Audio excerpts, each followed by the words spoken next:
ऐसे सच होते हैं सपने। एक बार मेढकों ने दौड़ प्रतियोगिता करने का फैसला किया। इसमें सभी को एक ऊंची टावर पर चढ़ना था। मेंढकों की इस दौड़ को लेकर लोगों में गजब का उत्साह था।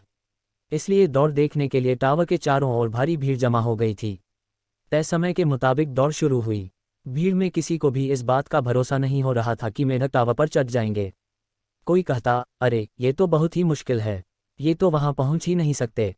कहीं से आवाज आई, अरे टावर कितना ऊंचा है कि ये वहां कभी नहीं पहुंचेंगे। इसी बीच कई मेढक चढ़ने में गिरने लगे। कुछ थक गए और दौड़ छोड़कर बाहर आ गए। सिर्फ वही मेढक ऊपर की ओर बढ़ते नजर आ रहे हैं थे जिन्होंने इस दौड़ को जीतने की ठान ली थी और किसी की नहीं सुन रहे थे। इसी बीच भीड़ में लोगों का चिल्लाना जारी था। लोगों को लगा रहा था कि कई मेढक तो गिरकर मर चुके हैं और जो चढ़ने की कोशिश कर रहे हैं वे भी लक्ष्य तक नहीं पहुंच पाएंगे।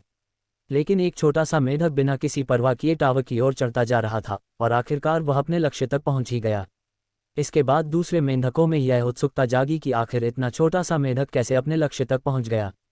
दौड़ में हिस्सा लेने वाले एक मेंढक ने उससे पूछा, अरे भाई, तुम कैसे वहां तक पहुंच गए? लेकिन किसी को यह नहीं पता था कि जीतने वाला मेढक सुन नहीं सकता था। वह बहरा था, इसलिए उसने लोगों की बातें नहीं सुनी और अपना काम करता हुआ आगे बढ़ता रहा और अंत में विजय हुआ। इसीलिए कभी भी यह नहीं सोचना चाहिए कि लोग क्या कह रहे हैं। लोगों की नकारात्मक सोच और बात पर कभी भी ध्यान नहीं देना चाहिए। जो लोग ऐसी किसी भी बात को नहीं सुनते हैं और सकारात्मक रूप से अपने काम में लगे रहते हैं वे हमेशा अपना लक्ष्य हासिल करने में कामयाब होते हैं।